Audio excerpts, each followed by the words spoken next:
Assalamualaikum warahmatullahi wabarakatuh. Alhamdulillah. Alhamdulillah alladzi bi ni'matihi tatimmus shalihat. Wa asyhadu an la ilaha illallah wahdahu la syarika lah.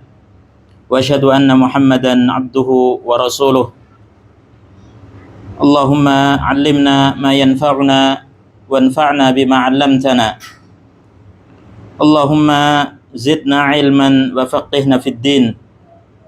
Allahumma ya hayyu ya qayyum birahmatika nastaghith. Aslih lana sya'nana kullah wa la takilna ila anfusina tarfata 'ain.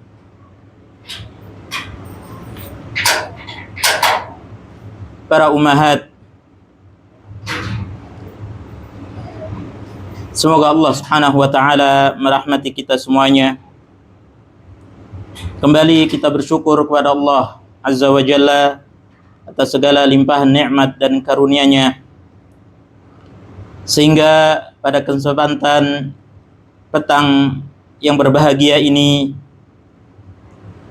Allah Subhanahu wa taala memberikan kepada kita taufik dan kemudahannya untuk bisa hadir ke majelis ilmu yang rutin kita adakan di setiap Jumat sore. Dan ini merupakan majelis yang kedua setelah kembalinya kita ke kota Nabi sallallahu alaihi wasallam. Dan insyaallah dimulai dari majelis petang ini ataupun majelis hari ini, tema kajian kita yaitu berusaha untuk mengkaji risalah ataupun kitab yang dituliskan oleh para ulama, dan kita mencoba untuk memberikan catatan dan mengambil faedah dari kitab yang akan ditentukan oleh panitia. Dan majelis kita petang hari ini kita mulai untuk belajar bersama, membaca bersama, dan memberikan catatan dan mengambil faedah dari salah satu risalah yang sangat penting, risalah yang sangat agung, sebuah kutub ataupun kitab yang berukuran tidaklah banyak halamannya, yaitu risalah Al-Usul Ats-Tsalatsah, salah satu buah karya yang dituliskan oleh Syekh Muhammad bin Abdul Wahhab bin Sulaiman At-Tamimi An-Najdi rahimahullahu ta'ala wa rahima ulama ahli sunnati wal jamaah jami'an. Salah satu buah karya yang dituliskan oleh Syekh Muhammad bin Abdul Wahhab di antara banyak karangan yang beliau tinggalkan untuk kaum muslimin. Dan risalah Al-Usul Ats-Tsalatsah, sebagaimana para ummahat sudah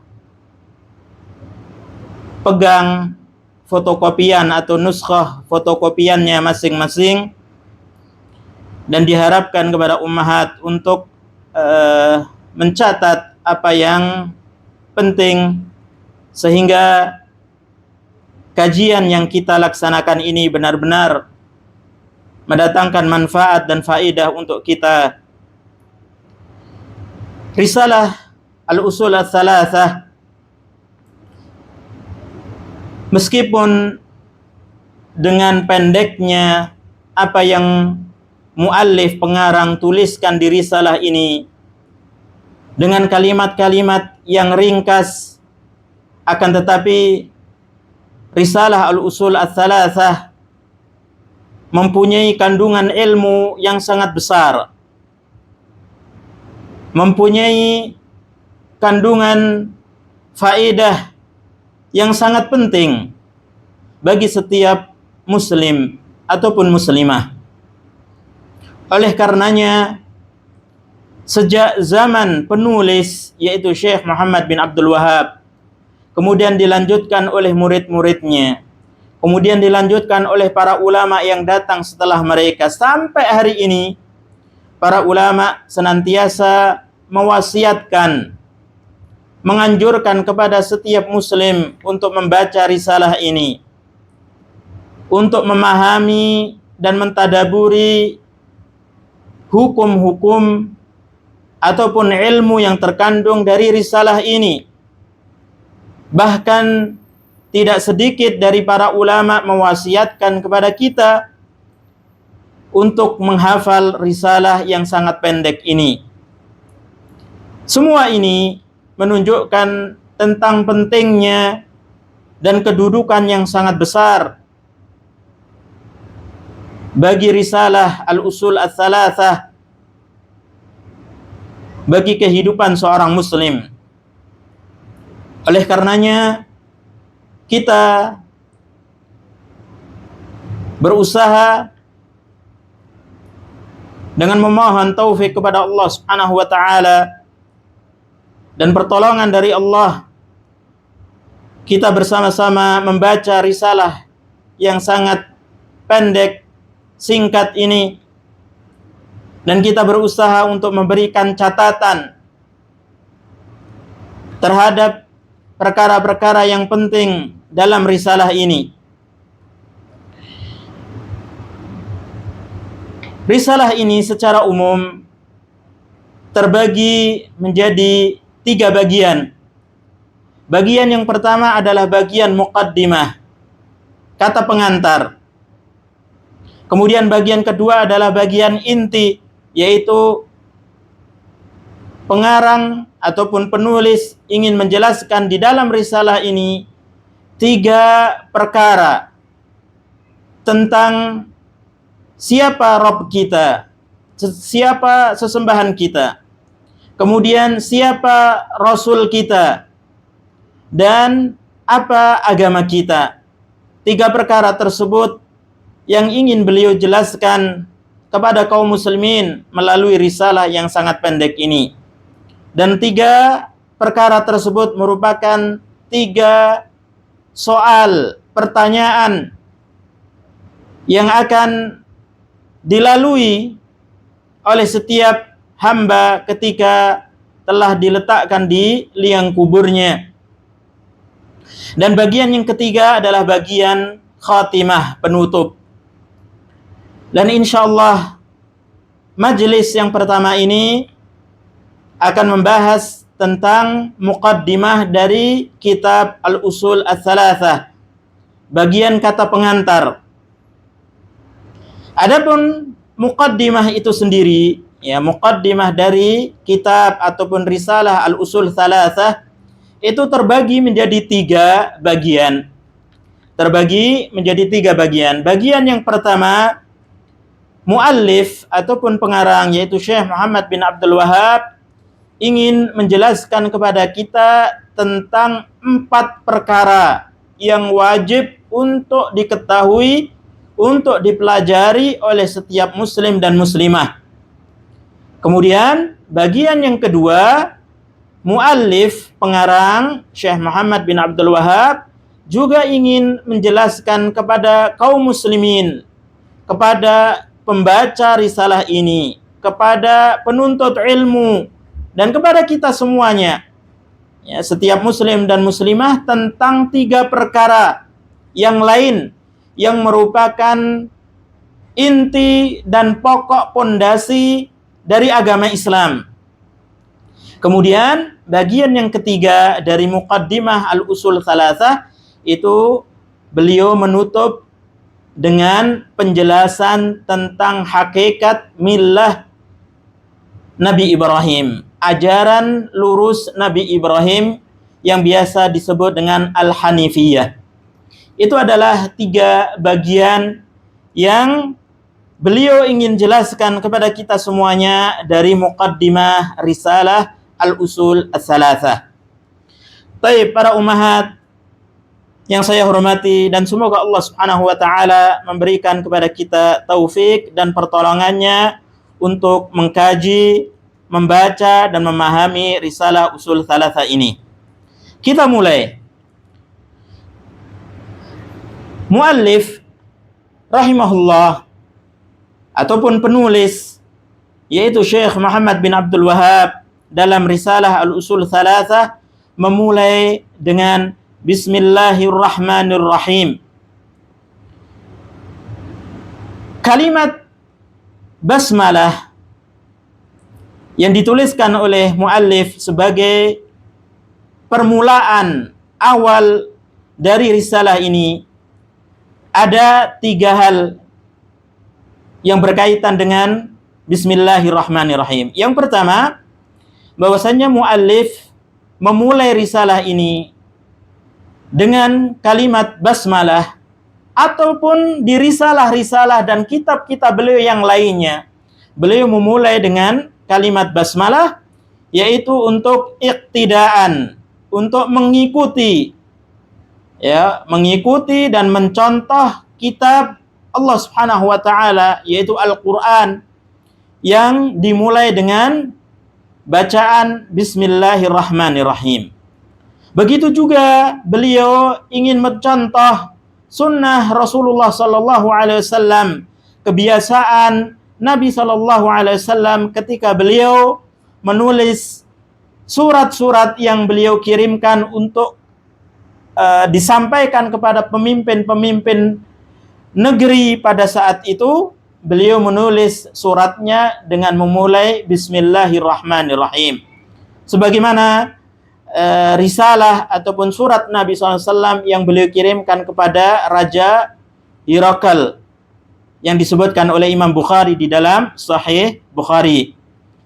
Ini yang pertama. Beliau memulai dengan kalimat bismillah untuk mengikuti, mencontoh Al-Quran dan mencontoh sunnah Nabi SAW.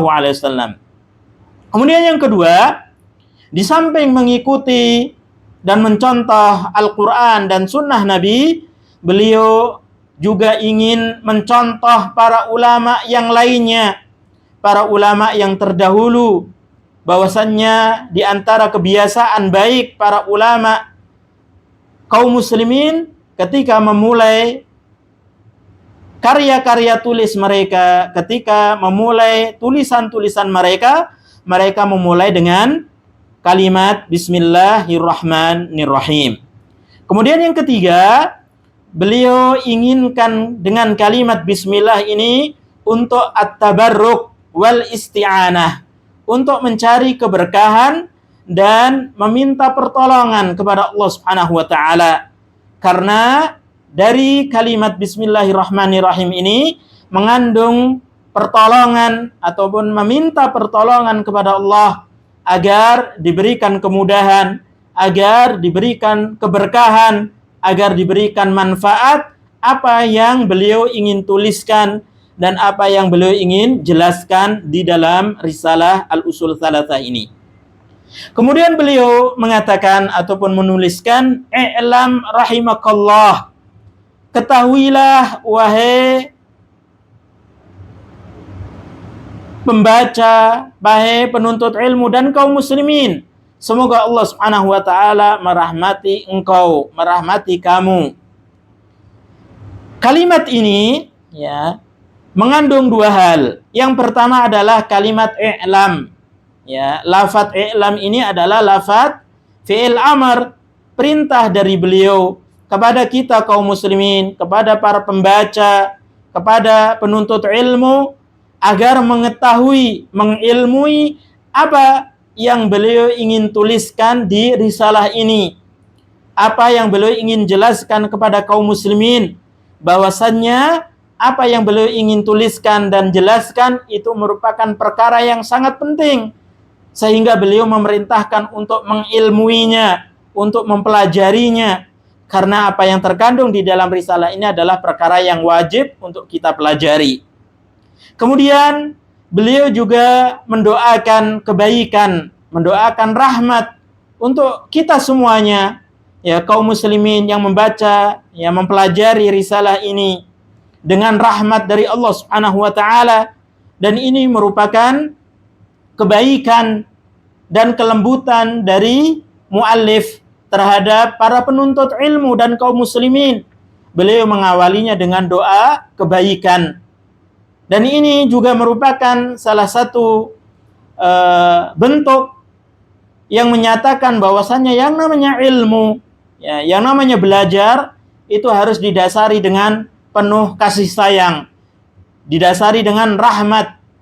Karena ketika menuntut ilmu, ya, mengajarkan ilmu, didasari dengan penuh kasih sayang terhadap kaum muslimin dan terhadap para penuntut ilmu, maka insyaallah ta'ala ilmu tersebut akan sampai kepada kaum muslimin, akan sampai kepada para penuntut ilmu, dan para penuntut ilmu pun juga bisa mengambil faedah dan ilmu yang disampaikan.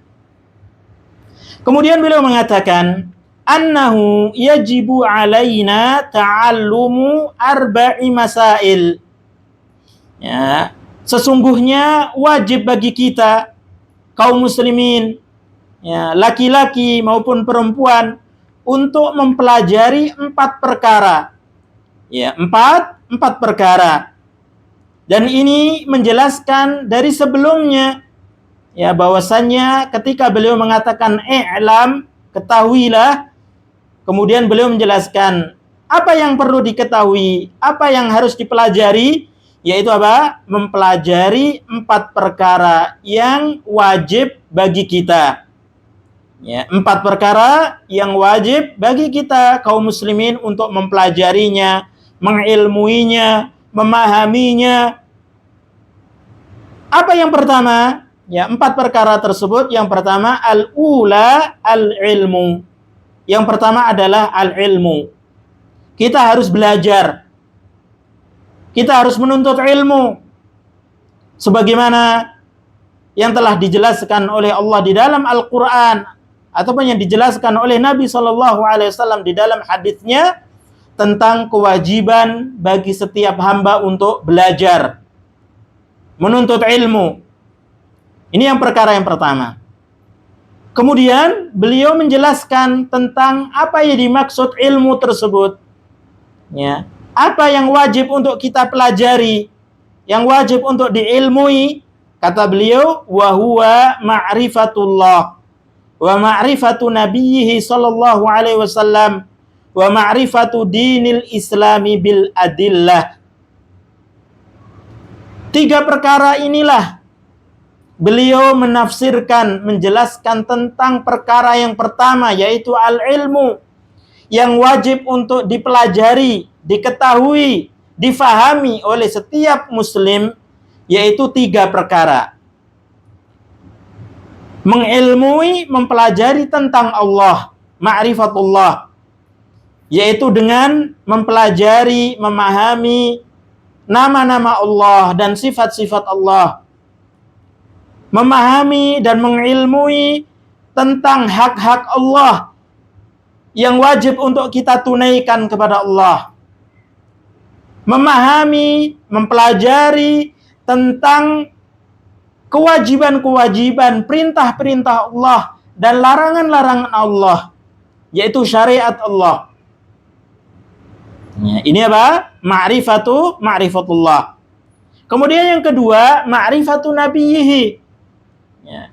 Di samping kita mengetahui Rabb kita, sesembahan kita, kita juga harus mengetahui, mempelajari Rasul yang Allah utus untuk kita, yaitu Nabi Muhammad SAW. Ya, dari nasabnya, ya, keluarganya, bagaimana beliau tumbuh dari sejak dilahirkan sampai beliau diangkat menjadi seorang nabi. Kemudian bagaimana perjalanan beliau dalam menyebarkan agama Islam, mendakwahkan agama Islam, mengajak umat untuk kembali kepada tauhid. Ini merupakan ma'rifatu nabiyhi. Ya, seorang muslim harus mengetahui siapa nabinya. Kemudian yang ketiga adalah ma'rifatu dinil islami bil adillah. Mempelajari tentang agama Islam dengan dalil-dalilnya. Ya, dengan dalil-dalilnya. Ya, hukum-hukum agama Islam, ya, baik yang berkaitan dengan akidahnya, berkaitan dengan ibadahnya, berkaitan dengan muamalahnya, berkaitan dengan akhlak dan suluknya, itu semuanya merupakan syariat agama Islam yang setiap muslim dan muslimah hendaknya dan wajib untuk mempelajarinya. Dan ini merupakan salah satu tanda bahwasanya Allah menginginkan kebaikan bagi seorang hamba ketika Allah berikan pemahaman terhadap agamanya. Sebagaimana yang disebutkan oleh Rasulullah sallallahu alaihi wasallam di dalam hadisnya yang sahih, "Man yuridillahu bihi khairan yufaqihu fiddin." Siapa yang Allah kehendaki baginya kebaikan, maka Allah akan berikan pemahaman terhadap agamanya. 3 perkara ini yang merupakan ilmu yang wajib untuk diketahui, dipelajari, difahami oleh setiap kaum muslimin. Dan 3 perkara ini yang merupakan inti dari risalah al-usul thalathah yang beliau akan jelaskan secara rinci, secara detail di bagian yang kedua. Ini yang pertama. Kemudian perkara yang kedua yang wajib untuk kita pelajari adalah al-amalu bihi.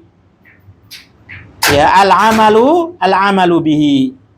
Setelah kita mengilmui, setelah kita mempunyai ilmu, tentu datang kewajiban yang kedua, yaitu mengerjakan, mengamalkan ilmu tersebut.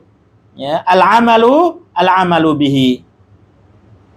Dan ini ibu-ibu yang dirahmati oleh Allah menunjukkan kepada kita bahwasanya yang namanya ilmu dan amal itu merupakan 2 perkara yang sering atau yang senantiasa bergandengan, yang tidak bisa dipisahkan satu dengan yang lainnya.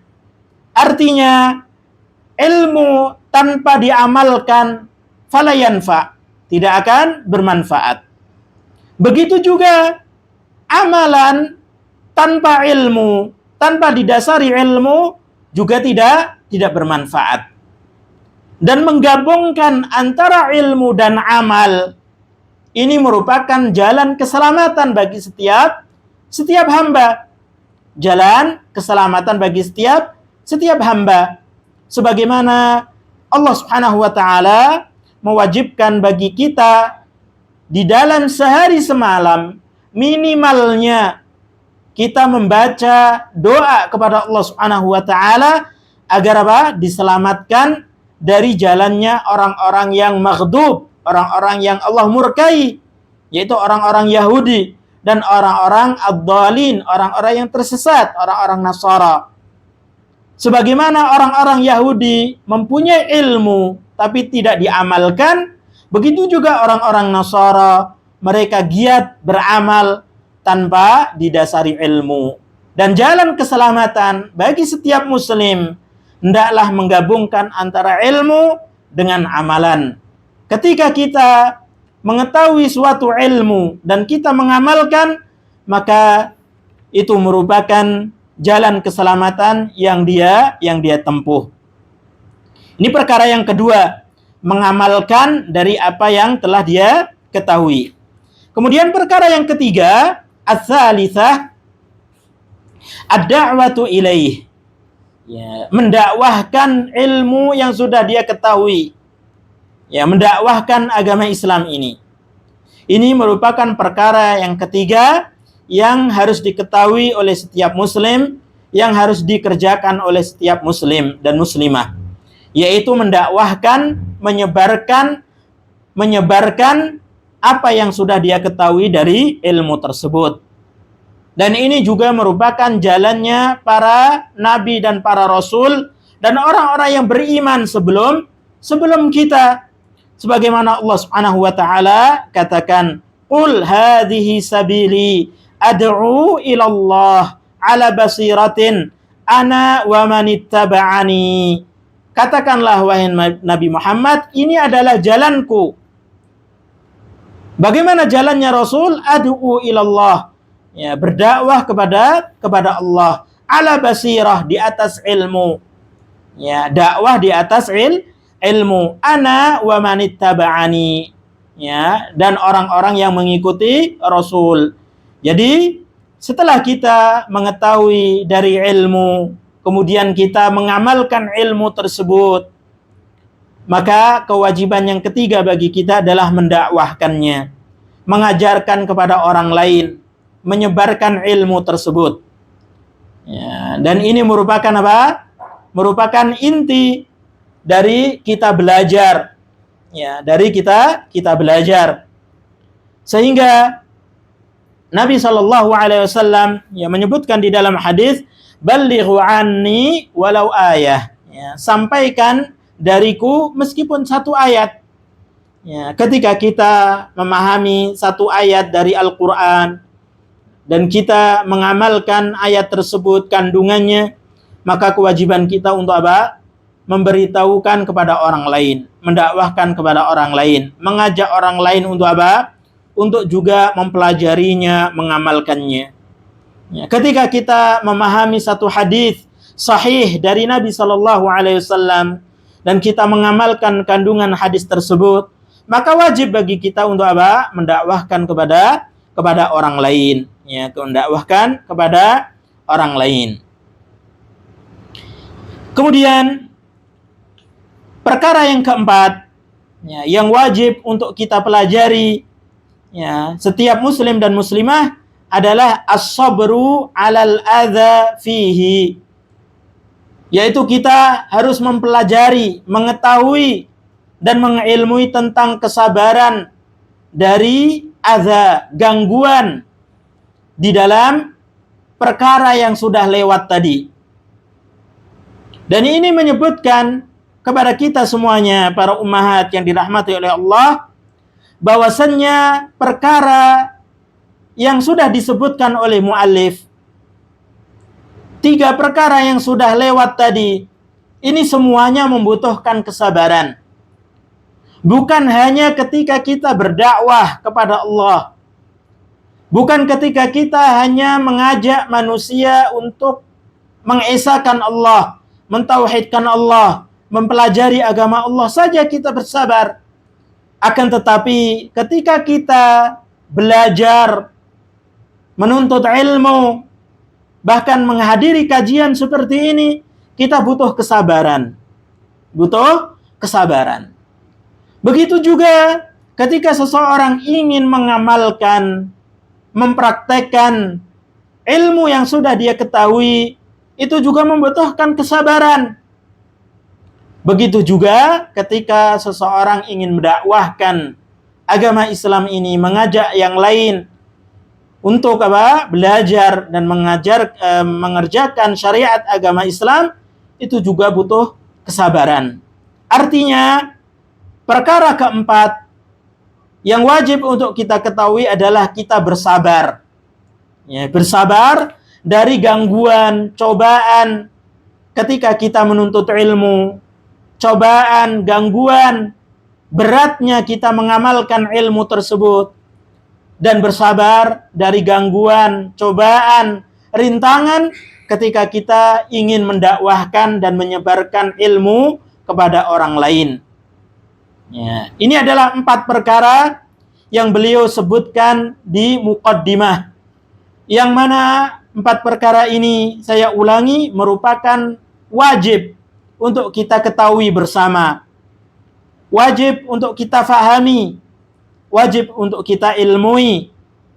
Ya, kemudian muallif rahimahullahu taala Syekh Muhammad bin Abdul Wahhab setelah menyebutkan 4 perkara tadi, beliau menyebutkan dalil dari Al-Quran yang menyatakan tentang 4 perkara tersebut.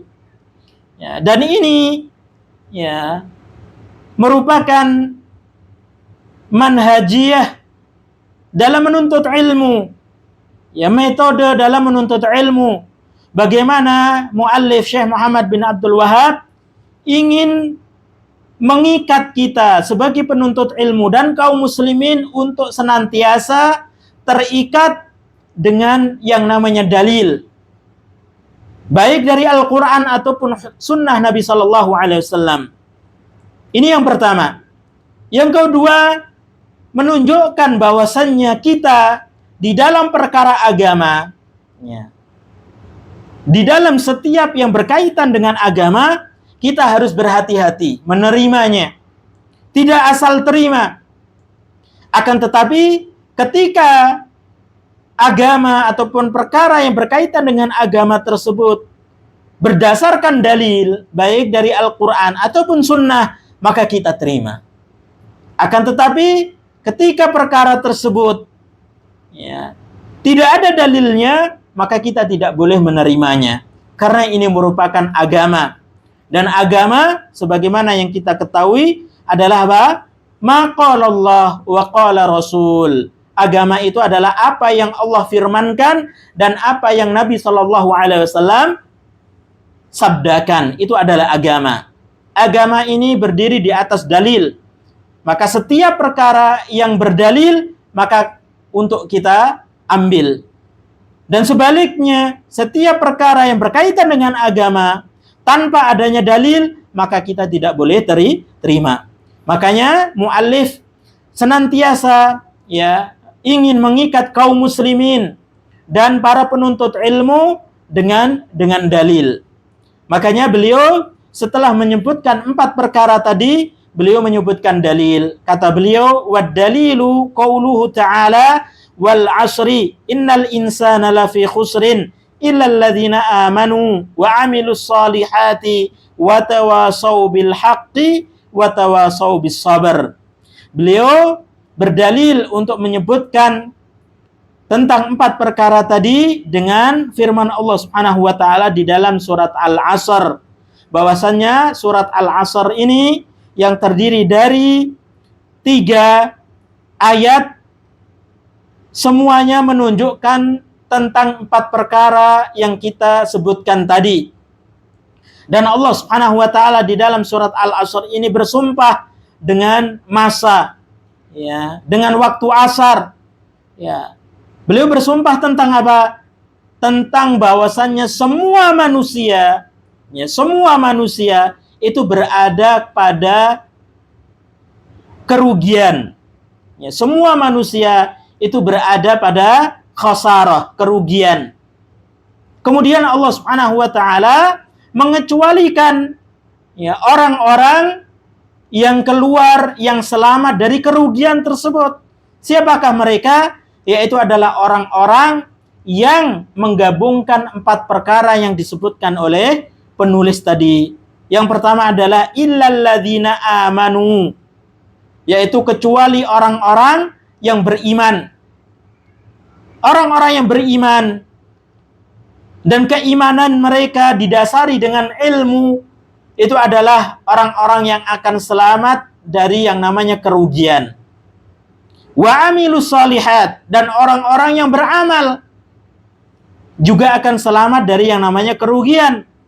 Wa tawasau bil haq, dan orang-orang yang senantiasa berwasiat satu dengan yang lainnya dalam perkara yang benar, yaitu dalam masalah berdakwah, mengajak manusia yang lainnya kepada kebenaran, itu juga orang-orang yang akan selamat dari yang namanya kerugian. Wa tawasau bis sabr, dan orang-orang yang senantiasa berwasiat satu dengan yang lainnya, yang mengajak satu dengan yang lainnya untuk bersabar, itu juga adalah orang-orang yang Allah kecualikan yang akan selamat dari yang namanya kerugian.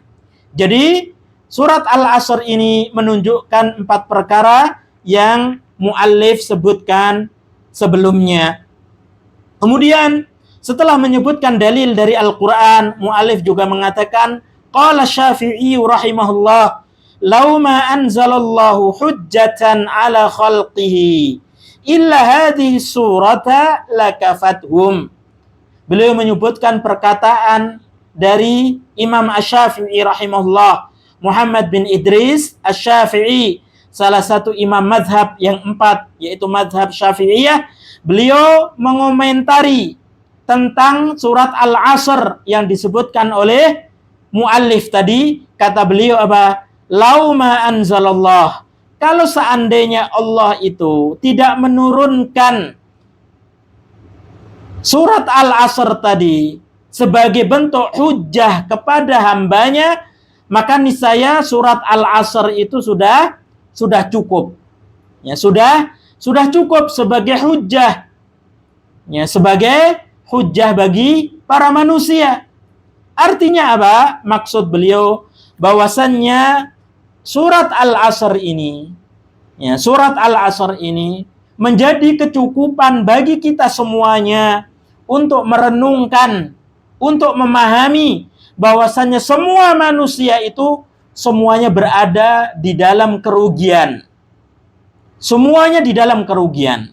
Dan tidak akan selamat kecuali orang-orang yang mengerjakan 4 perkara tadi. Yaitu orang-orang yang beriman, yang didasari dengan keilmuan tentunya. Kemudian orang-orang yang mengamalkan keimanan tersebut, yang mengamalkan ilmunya. Kemudian orang-orang yang mengajak kepada kebenaran, yang mengajak kepada dakwah kepada Allah.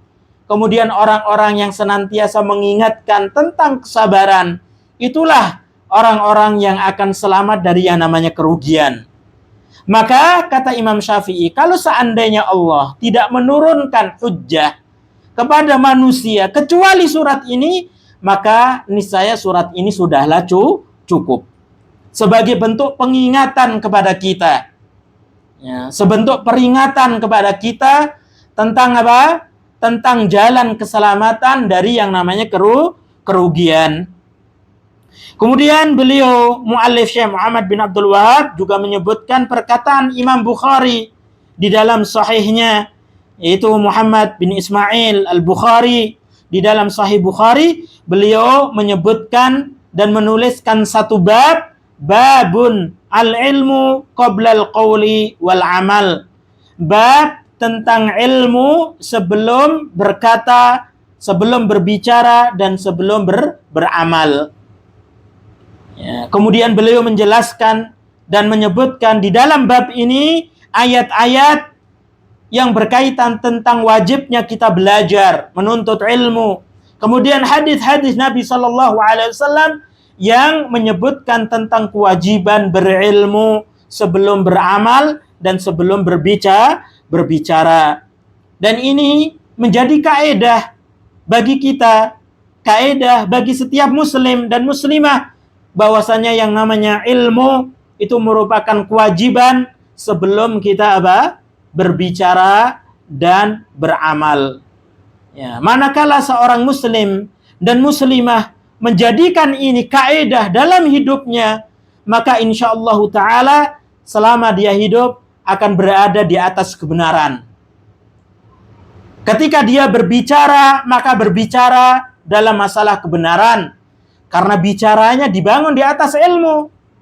Ketika dia beramal, ya berbuat, ya, maka perbuatan dan amalannya di atas kebenaran. Karena dibangun di atas ilmu. Makanya ini merupakan kaidah kehidupan bagi setiap muslim dan muslimah. Kemudian Imam Bukhari, ya, ketika menyebutkan bab al-ilmu qabla al-qawli wal amal, juga menyebutkan dalilnya. Wa dalilu qawluhu ta'ala fa'lam annahu la ilaha illallah wastaghfir li dhanbika walil mu'minina wal mu'minat. Ya, firman Allah Subhanahu wa taala di dalam surat Muhammad. Kata Allah, fa'lam, ketahuilah, ilmuilah. Ya, Allah Subhanahu wa taala mengawali perintahnya dengan apa? Dengan ilmu. Ya, fa'lam, ketahuilah sesungguhnya tidak ada ilah, tidak ada sesembahan yang berhak untuk disembah kecuali Allah. Wastaghfir li dhanbika. Kemudian Allah baru memerintahkan untuk beramal, yaitu beristighfar, memohon ampunan kepada Allah terhadap dosa-dosa kita dan dosa-dosa orang mukminin dan mukminat. Ayat ini, ibu-ibu yang dirahmati oleh Allah, para ummahat, menjelaskan tentang kaidah yang disebutkan oleh Imam Bukhari tadi, bahwasanya ilmu itu adalah kewajiban pertama sebelum beramal. sebelum berbicara dan berbuat. Fabada'a bil ilmi qabla al-qawli wal amal. Di dalam ayat ini Allah Subhanahu wa taala memulai ilmu sebelum berkata dan berbuat. Ya, ini sekali lagi menunjukkan kepada kita bahwasannya yang namanya ilmu itu merupakan landasan bagi setiap perbuatan dan ucapan seorang mukmin dan mukminah. Itu adalah bagian yang pertama dari muqaddimah usul tsalatsa, bahwasannya muallif Syekh Muhammad bin Abdul Wahhab ingin menjelaskan kepada kita tentang empat perkara yang wajib untuk kita ilmui, yang wajib untuk kita pelajari. Yang pertama adalah al-ilmu. Yang dimaksud al-ilmu di sini adalah apa? Ma'rifatullah wa ma'rifatu nabiyhi wa ma'rifatu dinil islami bil adillah. Kita mengilmui tentang Allah, mengilmui tentang nabinya, dan mengilmui tentang syariat agama Islam dengan dalil-dalilnya. Kemudian perkara yang kedua adalah al-amal. Setelah kita mengilmui, tentu kita mengamalkan ilmu tersebut. Kemudian perkara yang ketiga adalah ad-da'watu ilaih, yaitu menyebarkan ilmu tadi, mendakwahkan ilmu tadi. Kemudian perkara yang keempat adalah was-sabru 'alal adza fihi, dan kita bersabar ketika kita belajar, bersabar kita mengamalkan, bersabar ketika kita mendakwahkan ilmu tersebut. Kemudian muallif Syekh Muhammad bin Abdul Wahhab melanjutkan perkara yang kedua, bagian yang kedua yang beliau sebutkan di dalam muqaddimah ini dengan perkataan beliau, "I'lam rahimakallah annahu yajibu ala kulli muslimin wa muslimatin ta'allumu thalathi hadhil masail wal 'amalu bihinna." Kemudian beliau melanjutkan menjelaskan kepada kita tentang perkara yang kedua yang wajib ya untuk kita ilmui, untuk kita pelajari dan mengamalkannya, adalah tentang tiga perkara. Ya, tiga perkara yang harus diilmui, yang wajib untuk dipelajari dan dikerjakannya. Ya, jadi ibu-ibu yang dirahmati oleh Allah, ada 7 perkara. Ya, 7 perkara di dalam muqaddimah ini, yang semuanya itu merupakan kewajiban bagi setiap muslim dan muslimah untuk mempelajarinya, untuk mengamalkannya, dan untuk mendakwahkannya, dan bersabar di atas hal tersebut. 4 perkara sudah disebutkan oleh muallif. Kemudian 3 perkara yaitu yang ingin beliau jelaskan di kitab beliau. Yang pertama, al-ula, ya, perkara yang pertama, annallaha khalaqana wa razaqana wa lam yatrukna hamala bal arsala ilaina rasulan faman ata'ahu dakhalal jannah wa man asahu dakhalan nar. Perkara yang pertama yang beliau ingin jelaskan, ya, setelah 4 perkara yang sudah berlalu tadi, bahwasannya Allah Subhanahu wa taala dialah yang telah menciptakan kita, dan dialah zat yang memberikan rezeki kepada kita. Walam yatrukna hamala, dan Allah Subhanahu wa taala tidaklah meninggalkan hambanya, tidaklah meninggalkan makhluknya begitu saja, tanpa ada tujuan. Ya, tanpa ada tujuan. Akan tetapi Allah Subhanahu wa taala menciptakan kita, memberikan rizki kepada kita, tentu ada tujuan di sana. Ya, ada hikmah yang sangat agung, hikmah yang sangat tinggi di dalam penciptaan manusia dan jin. Secara khusus dan secara umum penciptaan alam semesta ini semuanya adalah apa? Untuk tunduk, patuh kepada Allah Subhanahu wa taala, untuk beribadah kepada Allah Subhanahu wa taala. Oleh karenanya Allah Subhanahu wa taala arsala ilaina rasulan. Makanya Allah Subhanahu wa taala mengutus kepada kita seorang rasul, utusan. Ya, seorang nabi, yaitu Muhammad sallallahu alaihi wasallam. Yang mana di antara tugas pokok seorang nabi, terkhusus nabi kita Muhammad sallallahu alaihi wasallam, adalah yang pertama untuk menjelaskan dan memahamkan, mengajarkan kepada kaum muslimin siapa Rabbnya, siapa sesembahannya, siapa Tuhannya, siapa zat yang berhak untuk diibadahi.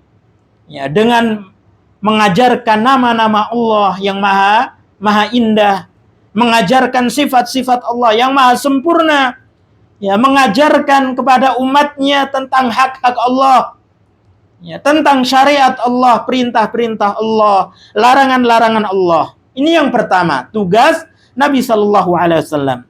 Yang kedua adalah memberitahu, mengajarkan, memahamkan umatnya tentang perkara-perkara yang Allah cintai dan perkara-perkara yang Allah murkai. Ya. Allah mencintai syariat agama Islam. Allah mencintai kewajiban-kewajiban yang Allah perintahkan. Allah mencintai sunnah-sunnah Nabi. Sebaliknya, Allah Subhanahu wa taala membenci, memurkai perkara-perkara yang Allah larang, dari kesyirikan, ya, dari hal-hal bid'ah, perkara-perkara bid'ah, perkara-perkara kemaksiatan, perkara-perkara yang makruh yang dibenci oleh Allah. Ini adalah tugas Nabi Shallallahu Alaihi Wasallam, menjelaskan hal tersebut kepada umatnya.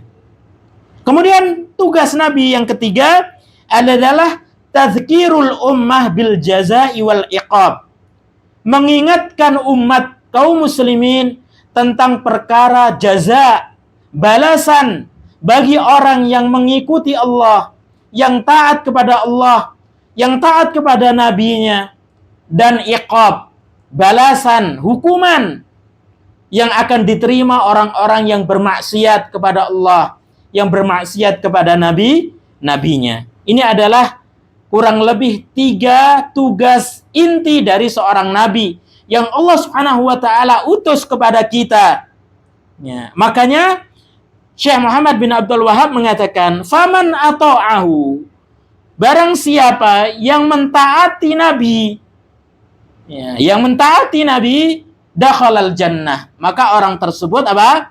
Akan masuk surga Allah sebagai balasannya. Wa man asahu dakhalan nar, dan barang siapa yang bermaksiat kepada Nabi, membangkang, menentang, tidak mau mengikuti ajaran Nabi Sallallahu Alaihi Wasallam, hukumannya apa? Dakhalan nar, dia akan masuk neraka. Ini adalah perkara yang pertama yang menjadi pondasi agama Islam yang tadi sempat saya isyaratkan di awal tadi. Ya. Perkara yang pertama ini merupakan apa? Salah satu pondasi agama Islam, yaitu tentang tauhid rububiyah. Ya, beliau ingin menjelaskan tentang tauhid rububiyah Allah, bahwasanya Allah itu adalah zat yang menciptakan kita, zat yang telah memberikan rizki kepada kita, yang telah mengatur urusan kita, mengatur urusan alam semesta ini, yang telah mengutus kepada kita seorang Rasul. Ini semuanya adalah perkara tauhid rububiyah yang seorang muslim wajib untuk mengetahuinya, mempelajarinya. Kemudian muallif Syekh Muhammad bin Abdul Wahab kembali ingin mengikat kita kaum muslimin dengan dalil. Ya. Mengikat kita dengan dalil. Makanya beliau mengatakan wad dalilu qauluhu ta'ala, dan dalilnya adalah firman Allah Subhanahu wa taala, inna arsalna ilaikum rasulan syahidan alaikum kama arsalna ila fir'auna rasula. Sesungguhnya telah kami utus kepada kalian seorang rasul, utusan, syahidan alaikum, yang menjadi saksi atas kalian. Kama arsalna ila fir'auna rasula, sebagaimana telah kami utus kepada Fir'aun dan umatnya Bani Israel seorang rasul, yaitu Nabi Musa alaihissalam. Jadi Nabi kita Muhammad sallallahu alaihi wasallam kedudukannya sama seperti para nabi dan para rasul sebelumnya, ya, yang mengajak umatnya untuk apa? Untuk kembali kepada agama yang benar, agama yang lurus, mengajak umatnya untuk mentauhidkan Allah, kembali kepada syariat agama Allah Subhanahu wa taala sebagaimana yang didakwahkan oleh nabi-nabi dan para rasul sebelum Nabi Muhammad sallallahu alaihi wasallam. Akan tapi apa keadaan Fir'aun dan sebagian besar Bani Israel saat itu? Fa'asa Fir'aunur rasula fa'akhadnahu akhdaw wabila. Akan tetapi Fir'aun itu bermaksiat, ya, menentang Nabi Musa alaihi salam, fa'akhadnahu akhdaw wabila. Oleh karenanya kami azab Nabi Musa, kami azab Fir'aun dan bala tentaranya, ya, kami berikan hukuman siksaan yang sangat pedih. Dan ini menjadi peringatan bagi kita kaum muslimin bahwasanya ketika seorang mentaati Nabi Muhammad sallallahu alaihi wasallam, maka dia akan apa? Mendapatkan jaminan surga. Akan tapi ketika dia bermaksiat kepada Nabi sallallahu alaihi wasallam, maka di sana ada hukuman. Ya, maka di sana ada hukuman yang Allah Subhanahu wa taala siapkan. Makanya ayat ini menjadi peringatan, ya, pengingat bagi kita semuanya bahwasanya ketika seorang berkhianat, yang menentang nabinya, bermaksiat kepada nabinya, maka apa? Allah Subhanahu wa taala akan berikan hukuman. Ya, Allah Subhanahu wa taala akan berikan hukuman. Ini adalah perkara yang pertama. Kemudian perkara yang kedua, kata muallif, ats-tsaniyatu annallaha la yarda ayyushraka ma'ahu ahadun fi ibadatihi la malakun muqarrabun wala nabiyyun mursal. Perkara yang kedua yang menjadi inti dari agama Islam adalah perkara tauhid uluhiyah.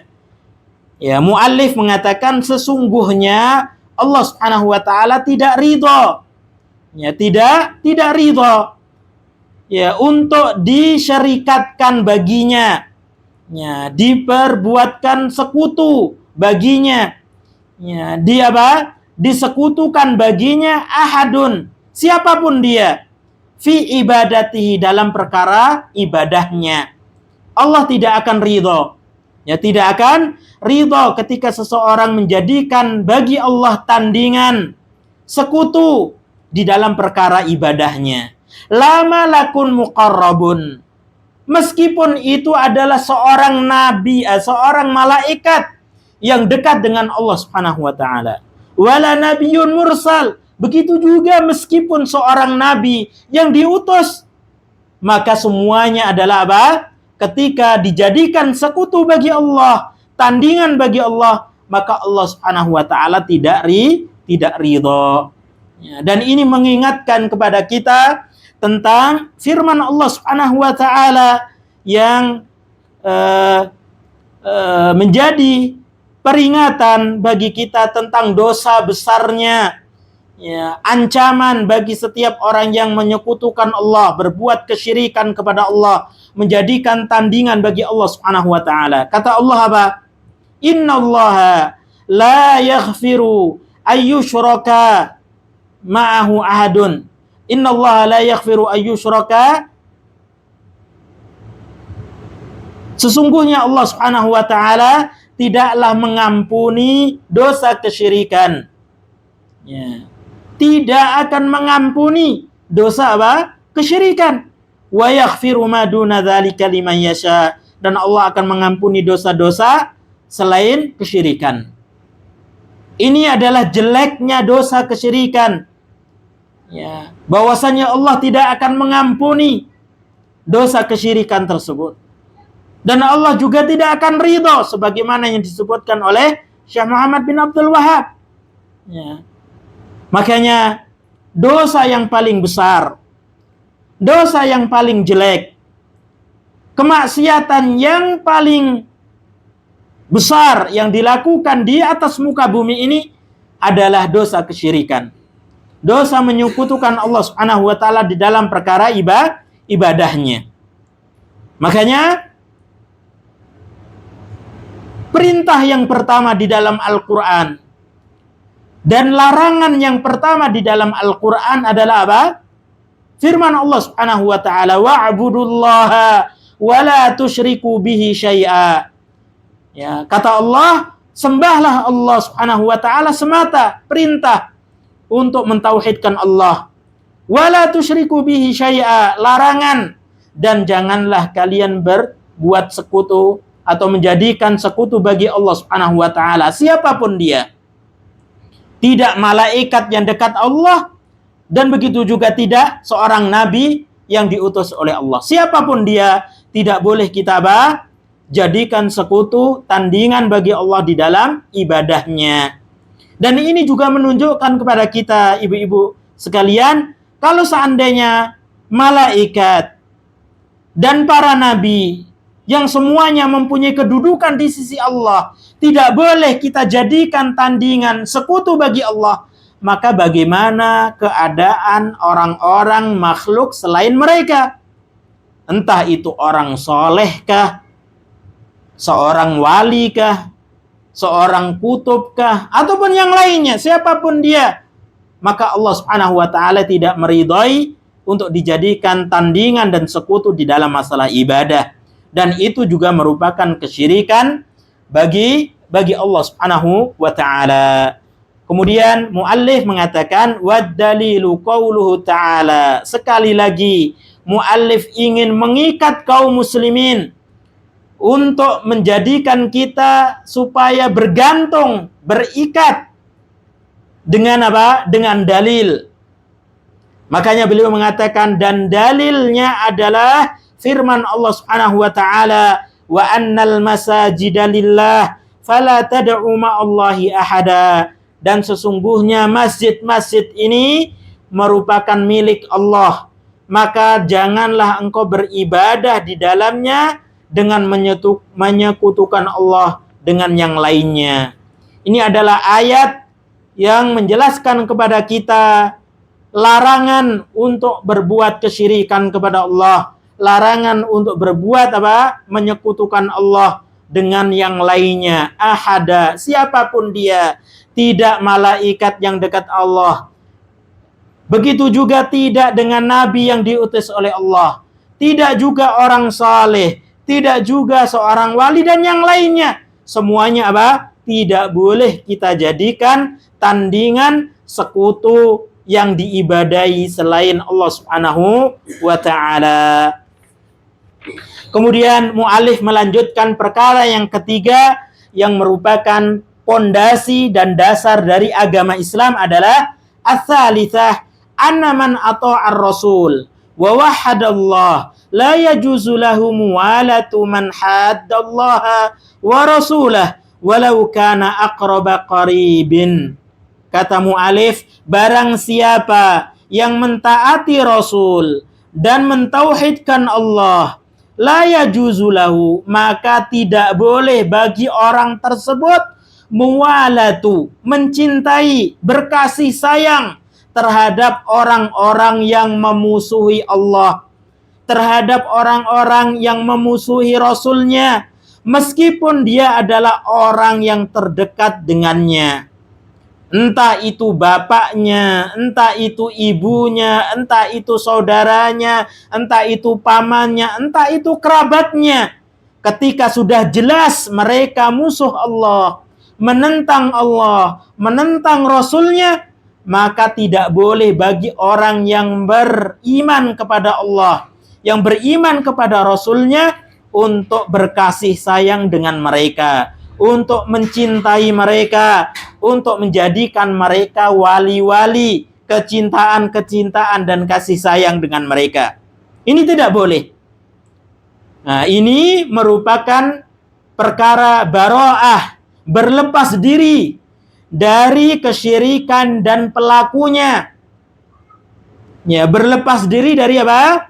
Kesyirikan dan pelakunya. Dan ini merupakan pondasi agama kita, yaitu apa? Kita berlepas diri dari kesyirikan dan orang-orang yang melakukan kesyirikan, meskipun itu adalah orang terdekat dengan kita. Wadalilu qauluhu ta'ala. Sekali lagi beliau apa? Menyebutkan dalil tentang hal tersebut. Firman Allah Subhanahu wa taala di dalam surat Al-Mujadilah ayat yang panjang, la tajidu qauman yu'minuna billah wal yaumil akhir. Tidaklah engkau dapati orang-orang yang beriman kepada Allah dan hari akhir, yuwadduna man haddallaha wa rasulah. Mereka berkasih sayang, mencintai orang-orang yang memusuhi Allah dan Rasulnya. Walau kanu aba'ahum au abna'ahum au ikhwanahum au ashiratahum. Meskipun mereka itu adalah bapak-bapaknya, anak-anaknya, saudara-saudaranya atau kerabatnya. Ulaika kataba fi qulubihimul iman. Mereka itulah orang-orang yang Allah telah tanamkan di dalam hati mereka keimanan. Ya. Allah kuatkan di dalam hati mereka keimanan. Wa ayyadahum biruhim minhu. Dan Allah telah berikan pertolongan dari sisinya. Wa yudkhiluhum jannatin tajri tahtahal anhar. Dan Allah akan masukkan mereka ke dalam surga-surga yang mengalir di bawahnya sungai-sungai. Khalidina fiha, yang mereka kekal di dalam surga tersebut. Radhiyallahu anhum wa radu'an.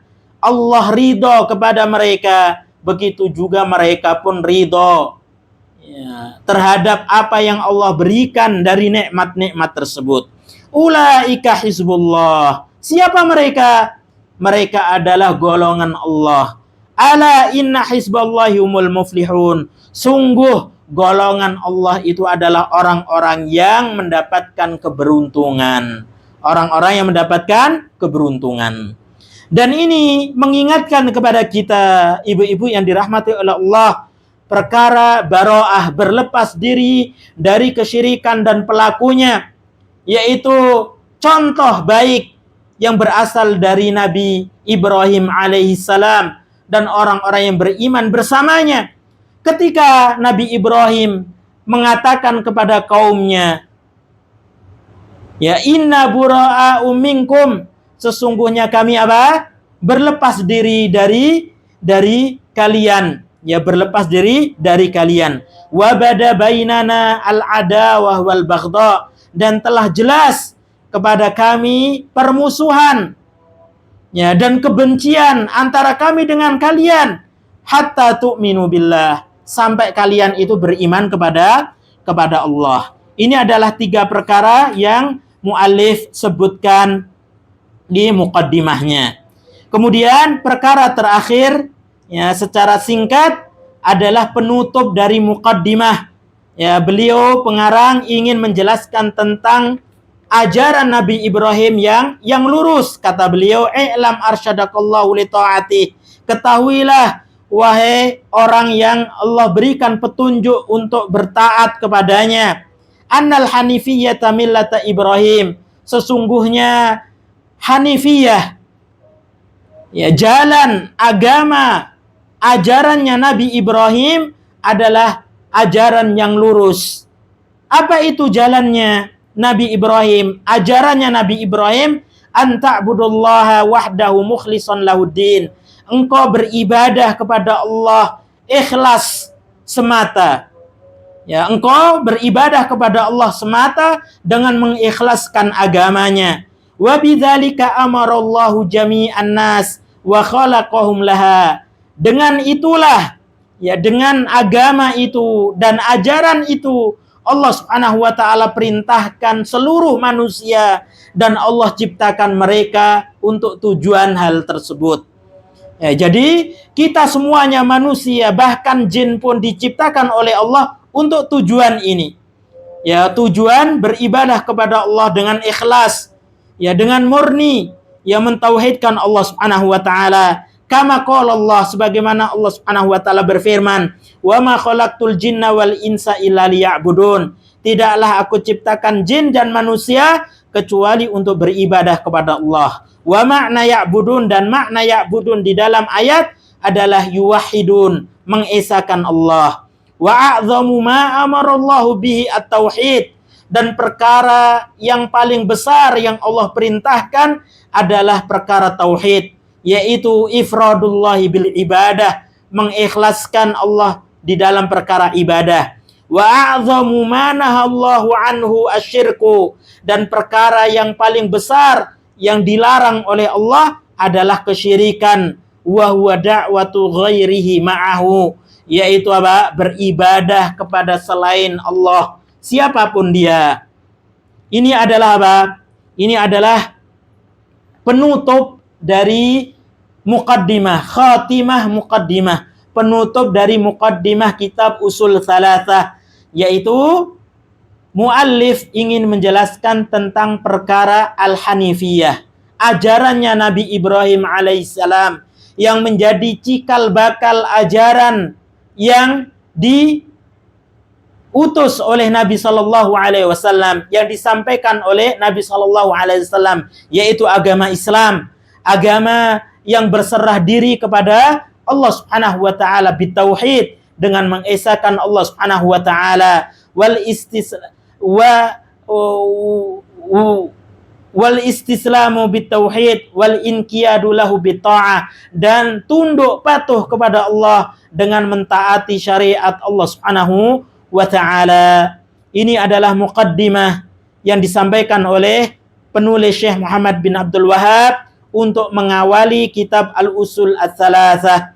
Semoga apa yang kita dengarkan dari catatan yang penting tadi menjadikan kita semuanya mengetahui perkara-perkara yang penting untuk kita pelajari, untuk kita ilmui, dan untuk kita amalkan, dan untuk kita dakwahkan kepada kaum muslimin secara umum. Dan kita juga harus bersabar ketika kita belajar, ketika kita beramal, dan ketika kita berdakwah. Semoga Allah Subhanahu wa taala memberikan ilmu yang bermanfaat untuk kita semuanya. Dan kita akhiri majlis kita dengan doa kafaratul majlis. Subhanakallahumma wa bihamdika asyhadu an la ilaha illa anta wa atubu ilaih. Wa sallallahu ala nabiyyina Muhammad wa ala alihi wa sahbihi wa sallam. Tsumma assalamu alaikum warahmatullahi wabarakatuh.